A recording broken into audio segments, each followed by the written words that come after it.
Good morning दोस्तों। तो आज आप लोगों के लिए बहुत बड़ा खबर सामने निकल के आई थी, तो जानेंगे उसके बारे में संपूर्ण जानकारी। तो आज जो है आप लोगों के लिए बहुत ही झारखंड शिक्षक पात्रता परीक्षा जो जेटेट है, झारखंड एलिजिबिलिटी टेस्ट के आयोजित के संबंध में बहुत बड़ा न्यूज़ निकल के सामने आई है। इस न्यूज़ में क्या है खास, इसके बारे में आपको संपूर्ण जानकारी देंगे।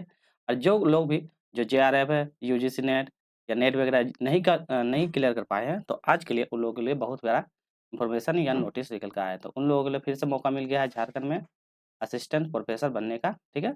तो उसके बारे में हम संपूर्ण जानकारी देने वाले हैं, जो आप लोगों का पब्लिश किया गया है झारखंड जेपीएससी। तो जेपीएससी पब्लिक कमीशन सर्विस के द्वारा से माध्यम से ये नोटिस जारी किया गया है। और इसमें से क्या है, झारखंड एलिजिबिलिटी टेस्ट के बारे में संपूर्ण जानकारी देने वाले हैं। इसमें देखेंगे कि फॉर्म ऑनलाइन करने का डेट क्या है, सिलेबस क्या रहेगी, क्वेश्चन का पैटर्न क्या रहेगा, जो अदर कैंडिडेट हैं, जो other state out of state के हैं, उनके लिए क्या है, क्या उनको इस पर मौका मिलेगा कि नहीं, क्वालिफिकेशन क्या चाहिए, सारा का सारा ओवरऑल व्यू देने वाले हैं, डिटेल इक्वेशन देने वाले हैं। जो भी प्रॉब्लम है वो सारा का सारा आपका जो भी डाउट्स है वगैरह है, सारा का सारा आज क्लियर होने वाले हैं। चलिए क्लास को प्रारंभ करते हैं। तो देखिए, आपका ये नोटिस निकल के आया है, तो झारखंड लोक सेवा आयोग के द्वारा क्या नोटिस निकल के आया है, उसके बारे में हम कुछ जानकारी देते हैं। तो देखिए, ये अधिनियम दिया था, इसके बारे में धारा आपको लिखा हुआ है, और ये डेट दिया 21/2/2024। Professor Jharkhand eligibility test assistant professor and administration PhD university college in Jharkhand. जो असिस्टेंट प्रोफेसर या पीएचडी करना चाहते हैं, तो उनके लिए बहुत ही इंपॉर्टेंट नोटिस निकल का है। तो ये नोटिस था जो 2024 वाली है, इसी को संशोधित करके नया नोटिस फिर से जारी किया गया है, ये वाला में। तो इस नोटिस में हम लोग देखेंगे कि इस नोटिस में क्या जारी किया गया है, इसके बारे में देखते हैं। देखिए, इसी को संशोधन करके नया नोटिस जारी किया गया है 8/2025। इसके बारे में देखते हैं, आपको फॉर्म कब-कब ऑनलाइन हो सकता है, उसके बारे में। देखिए, ये वाला है Jharkhand eligibility test, advertisement number है 8/2025। आपका ऑनलाइन करने की आवेदन जो करने की तिथि है 16/9/2025 से लेकर 6/10/2025 तक। आप कब तक? 11:45 तक आप इसको ऑनलाइन कर सकते हैं। यदि आप ऑनलाइन कर दिए, तो उसमें परीक्षा शुल्क जब भुगतान कीजिएगा, अंतिम तिथि 7/10/2025 से लेकर 5 शाम तक है। तो ये अभी डेट याद एकदम पूरी अच्छी तरह से इसको नोट करके रखिएगा। ये सुनहरा मौका, इसके लिए मात्र सिर्फ क्वालिफिकेशन चाहिए पीजी पास।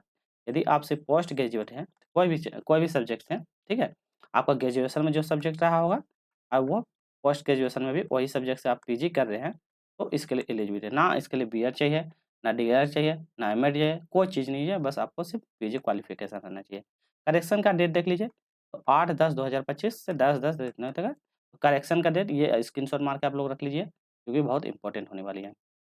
जो कोई भी प्रॉब्लम होगी तो ये कॉन्टैक्ट नंबर है, इस पे कॉन्टैक्ट कर सकते हैं, ठीक है? चलिए, अब मेन मुद्दा है कि आप तो सब कुछ जान गए हैं कि कब से ऑनलाइन होगा, कब क्या होगा। इसके बारे में तो पूरा ओवरऑल व्यू होगा। तो देखिए, यहाँ ऑनलाइन करने का डेट हो गया, ये लास्ट डेट कब है, ये वाला कंप्लीट। आप जानते हैं कि इसका सिलेबस क्या होगा, इसके लिए क्या-क्या माध्यम रहेगा, क्या-क्या हमको पढ़ना पड़ेगा, कौन-सा बुक प्रेफ़रेंस करने से बेस्ट रहेगी, उसके बारे में देखेंगे। आप फॉर्म ऑनलाइन कीजिएगा तो उस समय कोर्स का कोड क्या रहेगा, वो उसके बारे में जानेंगे। देखिए, ये फिर से एक बार नोटिस देख लीजिए, झारखंड एडमिनिस्ट्रेटिव एडमिनिस्ट्रेटर पीएचडी और जो भी है असिस्टेंट प्रोफेसर बनना चाहते हैं, उसके लिए सुनहरा मौका निकल के आ गया है। चलिए, जानते हैं, स्टार्ट को करते हैं क्लास को आगे। सबसे पहले झारखंड एलिजिबिलिटी जेटेट, आपको तो कोई भी हाल में तो इसको पास करना ही पड़ेगा। इसका मोड ऑफ एग्जामिनेशन का शेड्यूल देख लेते हैं। तो एग्जामिनेशन का जो शेड्यूल है, आपका पेन एंड पेपर मोड हो गया, तो मतलब कि ओएमआर। तो ओएमआर पे रहेगा, ऑब्जेक्टिव वाला 4 ऑप्शन रहेगा, जिसमें से एक कलर करना पड़ेगा। इस बेस पे एग्जाम होने वाली, ठीक है? चलिए, इसको जो कंडक्ट करवाने वाली है, ये कंडक्ट करवाया जाएगा तो जेपीएससी। तो जेपीएससी के माध्यम से इसको कंडक्ट करवाया जाएगा। जिसमें से मार्क्स का सेगमेंट देखिए, नंबर ऑफ क्वेश्चन देखिए, एमसी क्वेश्चन देखिए और टोटल ड्यूरेशन देखिए। तो सबसे कोई मार्क्स रहेगा 100, मतलब पहला जो पेपर 1 लीजिएगा, पेपर 1। तो पेपर 1 जो लेंगे उनका रहेगा 50 क्वेश्चन 100 मार्क्स का, मतलब कि 50 क्वेश्चन आपका रहेगा, जिसमें से हर क्वेश्चन में 2 मार्क्स रहेगा, तो मतलब 100 मार्क्स का हो जाएगी, ठीक है? जिसमें से पेपर 1 यहाँ पे नोटिस किया है, पेपर 1 में क्या-क्या पढ़ना है? तो आपको पढ़ना है जैसे टीचिंग एप्टीट्यूड। जो टीचिंग एप्टीट्यूड क्या होता है? जो आप बीएड यदि दिए होंगे, तो बीएड के दौरान में टीचिंग एप्टीट्यूड, टीचर से रिलेटेड जो भी सीक्वेंस है, जो भी टॉपिक था, वो उसी से रिलेटिव आपको मिलेगा, ये वाला। या आप यूजीसी नेट, जेआरएफ नेट का, जेआरएफ नेट या यूजीसी नेट का जो सिलेबस है, उसी बेस पे रहेगी। It will be primary design to test reasoning, उसके बाद फिर आपका रीजनिंग से रहेगा। तो टीचिंग एप्टीट्यूड एक हो गया, ठीक है? तो टीचिंग एप्टीट्यूड हो गया, एक हो गया रीज़निंग, उसके बाद क्या है रीडिंग कॉम्प्रिहेंशन, तो एक रीडिंग कॉम्प्रिहेंशन, थिंकिंग और जनरल अवेयरनेस। तो एक है रीडिंग कॉम्प्रिहेंशन और जनरल अवेयरनेस, तो मतलब 4 टॉपिक रहेगी जिसमें से आपका रहेगा 50 क्वेश्चन, ठीक है? तो ये आपको ध्यान रखना है, ठीक है? चलिए, इतना हो गया क्लियर। अब आते हैं हम लोग पेपर 2, जो आप पेपर 2 लेंगे ये आपका रहेगा मेन पेपर। मेन पेपर मतलब कि जैसे कि आप जो ग्रेजुएशन के दौरान जैसे कि मान लीजिए आप इकोनॉमिक्स रहा या हिस्ट्री ऑनर्स रहा, ठीक है? पॉलिटिकल साइंस साइंस रहा, जो भी रहा, तो मान लीजिए हिस्ट्री ऑनर्स था, ठीक है? तो हिस्ट्री ऑनर्स में से जो किए थे ग्रेजुएशन में, वही आपका पोस्ट ग्रेजुएशन में भी आप इसको मास्टर्स किए हैं, तो हिस्ट्री ऑनर्स से आप मास्टर किए हैं, तो वही आपका मेंस पेपर रहेगा, जिसमें से आपका रहेगा 100 क्वेश्चन। कितनी रहेगी? 100 क्वेश्चन रहेगी, जिसमें से 2 मार्क्स का रहेगा तो 200 मार्क्स का, तो ये इम्पोर्टेंट है, आपका रोल करेगा। देखिए यहाँ पे लिखा हुआ है based on selected candidate will be achieve domain knowledge, जो भी है उसी के हिसाब से, ठीक है? आपका टाइम ड्यूरेशन देखिए 3 घंटा का टाइम रहेगा, 180 मिनट विदाउट ब्रेक, मतलब कि फर्स्ट पेपर 1 घंटा का होगा पूरा, उसके बाद जो सेकंड पेपर है 2 घंटा का होगा, तो ये टोटल 3 घंटा, इसमें आपको कोई भी ब्रेक नहीं दिया जाएगा, कंटिन्यू ये चलेगी, जैसे जेआरएफ, यूजीसी नेट का जो चलता है उसी हिसाब से चलेगी।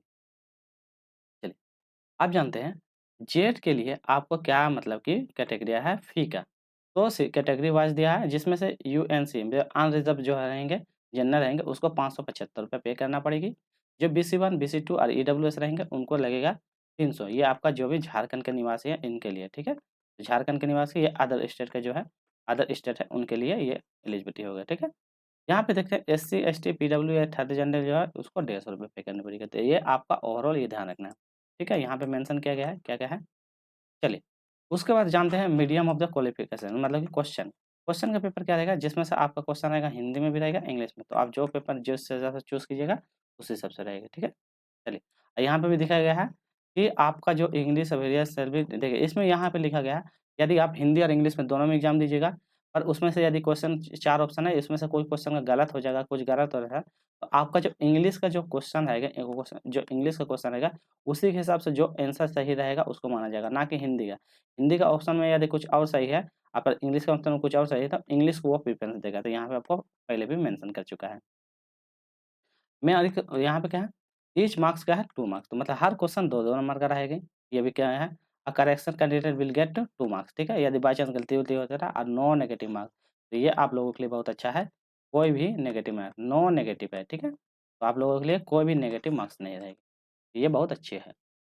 उसके बाद जो कोई भी है जैसे अनरिपीटेड करते हैं, तो उसका तो आपको एकदम पूरा जितना भी क्वेश्चन है 300 में 300 क्वेश्चन को अटेम्प्ट करना है। चलिए, और उसके बाद फिर देख लेते हैं और क्या है, रिलेटेड वो क्वालिफ़िकेशन, हाँ, तो यहाँ पे देखते हैं हम लोग क्वालिफ़िकेशन के बारे में जान जाते हैं। तो देखते हैं क्वालिफ़िकेशन लिखा है, जो जनरल कैंडिडेट हैं, जो जनरल, ठीक है? तो जनरल कैंडिडेट के लिए 55% मार्क्स ज़रूरी है। तो जनरल कैंडिडेट जो भी है, उसको 55 मार्क्स है। अदर स्टेट वाले हैं, जो भी बिहार, झारखंड, यूपी, जो अन्य स्टेट का है, ठीक है? एमपी, राजस्थान, तो उन लोगों के लिए 55 मार्क्स मतलब आपका होना चाहिए डिग्री इक्विवेलेंस। देखिए यहाँ पे लिखा हुआ है recognised UGC available on the BC and schedule caste है। उसके बाद और आगे देख लेते हैं यहाँ पे क्या दिया हुआ है, तो 50% दिया इसके बारे में, और यहाँ पे देखिए मेंशन कर दिया मास्टर डिग्री होना चाहिए, ठीक है? Master degree and equivalent of the eligibility, तो या तो फिर आप यदि अपेयरिंग वाला भी स्टूडेंट है, ठीक है?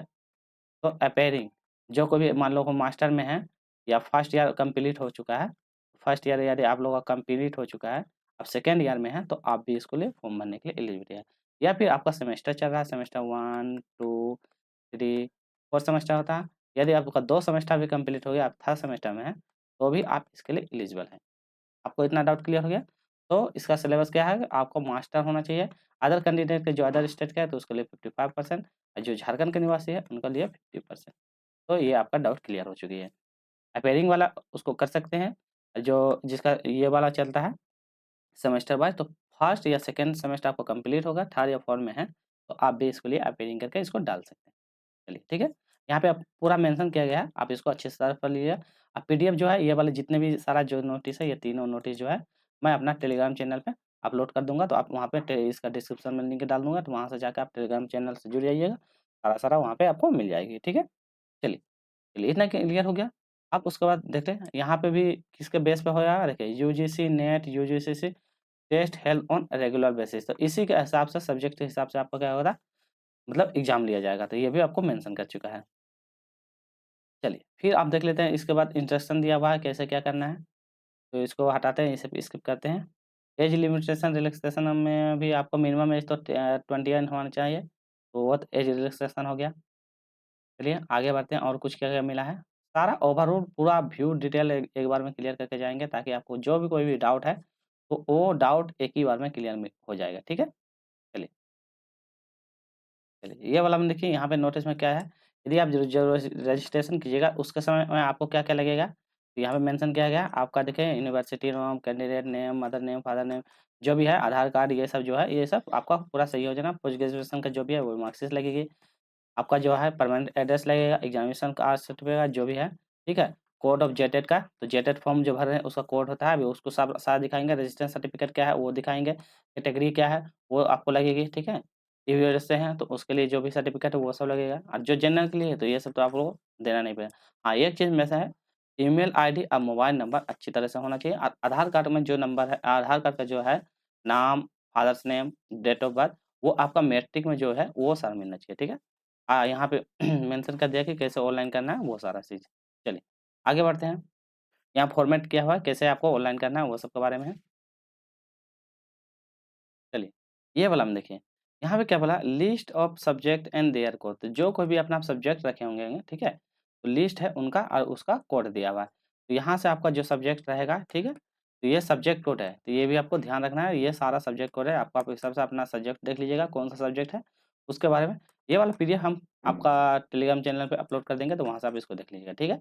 अब उसके बाद ये होगा, अब ये है सब्जेक्ट कोड ऑफ ग्रेजुएशन, तो 2 तरह का कोर्स लगेगा, एक सब्जेक्ट कोड रहेगा, जो जेटेड वाला कोड रहेगा जेटेड तो जेटेड वाला कोड जो रहेगा, ये वाला कोड एक अलग से रहेगा और एक जो है जो आप अपना पोस्ट ग्रेजुएशन कर रहे हैं, उसका ये सब्जेक्ट कोड है। तो आपका इसमें से जो सब्जेक्ट मैच करता होगा, ठीक है? उस हिसाब से अपना देख लीजिए और ये कोड आपको एकदम अच्छी तरह से फिल करना है। यदि गलती कीजिएगा तो फिर आपके लिए करेक्शन का भी डेट है, वो भी कर लीजिएगा, ठीक है? आप सारा यहाँ पे दे दिया है, 30 मिनट पहले मिलेगा, क्या-क्या करना है, क्या फॉर्म भरना है, कैसे क्या करना है, वो सारा यहाँ इंस्ट्रक्शन दिया है। तो आप लोगों के लिए बहुत अच्छा सुनहरा मौका है, झारखंड में असिस्टेंट प्रोफ़ेसर बनने का। यदि आप बन जाते हैं तो आपके लिए बहुत अच्छा है मौका। तो सारा ओवरऑल न्यूज़ आपको मिल चुकी है। तो बस आप एक ही चीज़ याद रखना है कि आपका क्या-क्या फॉर्म कब ऑनलाइन है, ये ऑनलाइन का डेट है, इतना से इतना तक होगा और जो है आपका अंतिम तिथि है यहाँ से 7 से लेके इतना तक का बीच में, ठीक है? तो अंतिम तिथि ये मिल गया है और ऑनलाइन की जो भी तिथि है वो सारा आपको मिल चुका है, ठीक है? चलिए, आज के लिए यहीं पे सारा आपका ओवरऑल जो भी डाउट है, जो भी क्लियर है, सारा क्लियर हो चुकी होगी। यदि मन में और भी कोई प्रश्न होगी, तो आप कमेंट कीजिएगा, उसके माध्यम से आपको सॉल्व करवा देंगे। फिर मिलते हैं नेक्स्ट में। जोहार झारखंड, जय हिंद।